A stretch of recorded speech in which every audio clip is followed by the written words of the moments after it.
Bismillahirrahmanirrahim. Alhamdulillahi Rabbil Alamin. Wassalatu wassalamu ala Rasulillah wa ba'd. Assalamualaikum warahmatullahi wabarakatuh. Ngayon mga kapatid, magbabahagi tayo ng isang kaalaman mula sa milagro o miracle ng Quran. At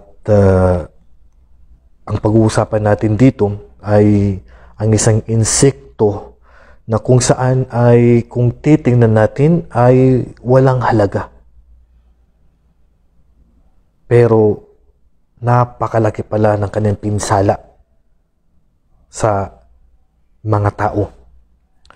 At pakinggan muna natin ang aya mula sa Quran sa Suratu Al-Baqarah verse 26.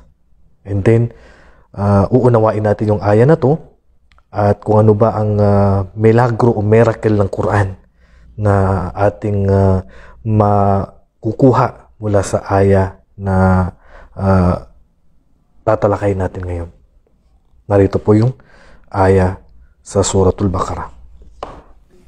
إن الله لا يستحيي أن يضرب مثلا ما بعوضة فما فوقها. So yun po mga kapatid, ang Allah subhanahu wa ta'ala kanyang sinabi sa Quran, Inna Allah la yastahi ay yadriba mathalan ma ba'udatan fama fawqaha.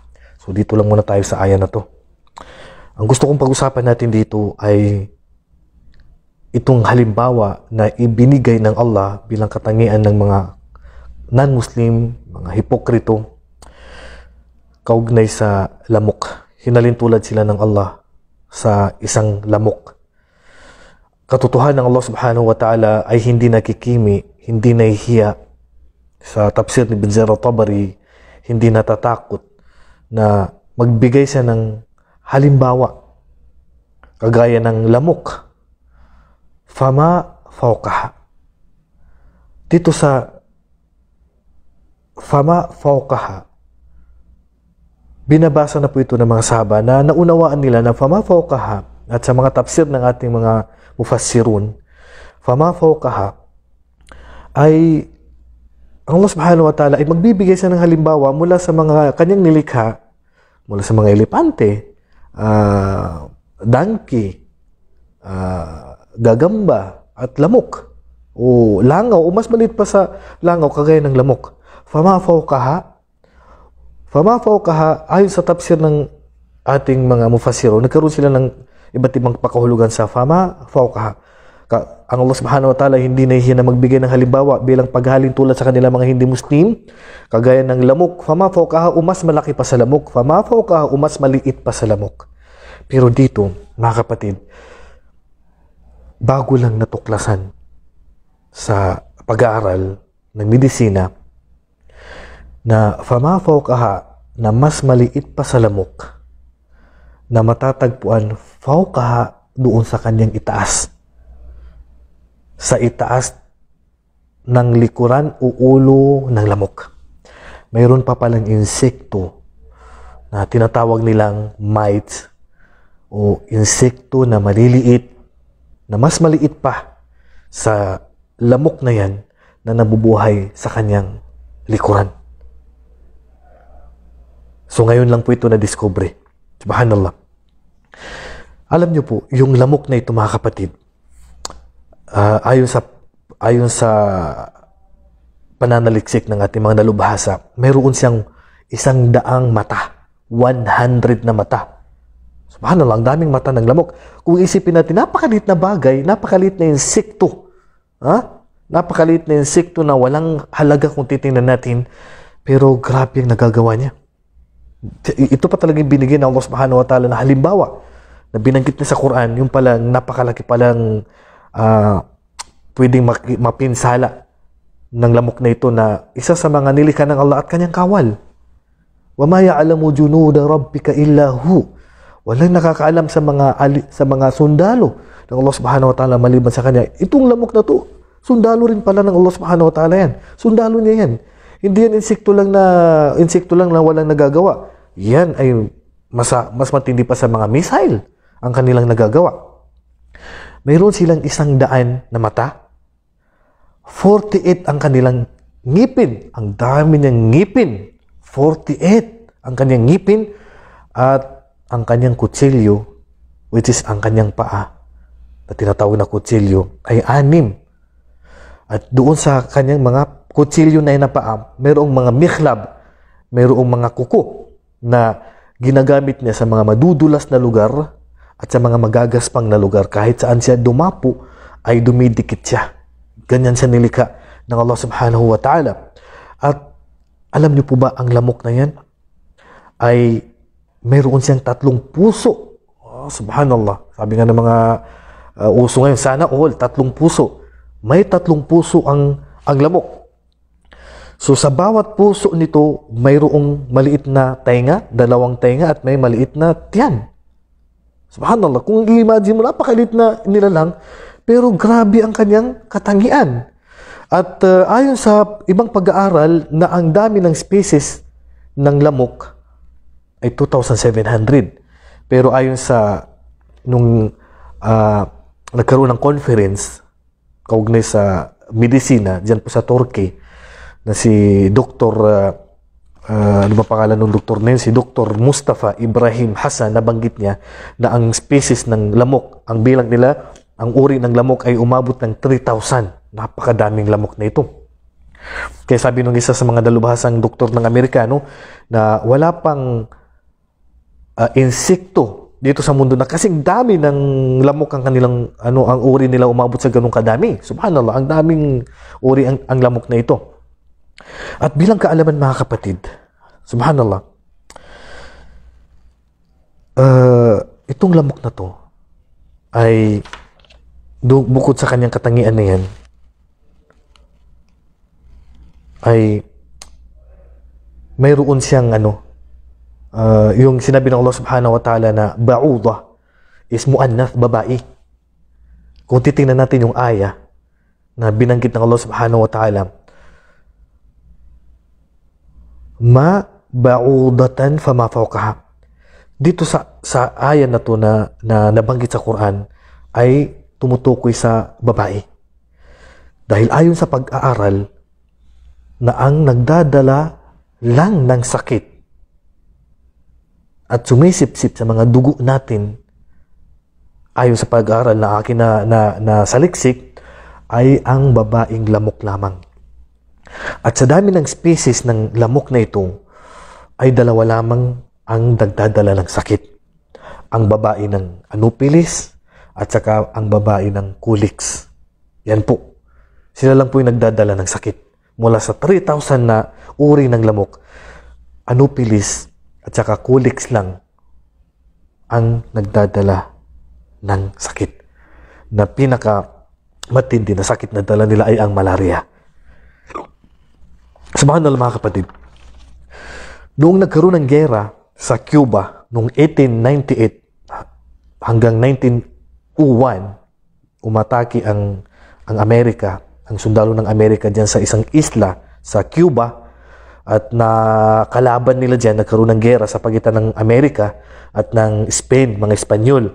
At ang namatay sa mga Espanyol sa isla na yan noong 1898 to 1901 ay 500 na Espanyol. At ang naitala na namatay lamang na Amerikano ay isa lang ang namatay na sundalo. Pero alam niyo po ba na nung mamatay ang mga sundalo ng Espanyol ay sinipsip ng lamok ang kanilang mga dugo, yung mga namatay na yan, at inilipat nila, mayroon lang daladalang sakit, virus, ang kanilang host o yung kanilang tinatawag na karayom sa kanilang bibig, at inilipat nila ito sa mga Amerikano. 500 ang namatay sa labanan, sa labanan, gera, baril, sa mga Espanyol, pero ang napatay ng mga lamok na nagdadala ng sakit na malaria sa time na yan, sa mga Amerikanong sundalo, 5,000 times 10. Subhanallah. Nakapatay lang sa kanila lamok. lamok lang. 500 na napatay sa gera, pero ang nakapatay sa kanila na mga malalakas ang sandata, lamok lang. 5,000 na namatay sa kanila, yan ang naitala sa kasaysayan. Lamok lang ang nakapatay sa kanila. Subhanallah, ganyan ang kasundalo ng Allah subhanahu wa ta'ala.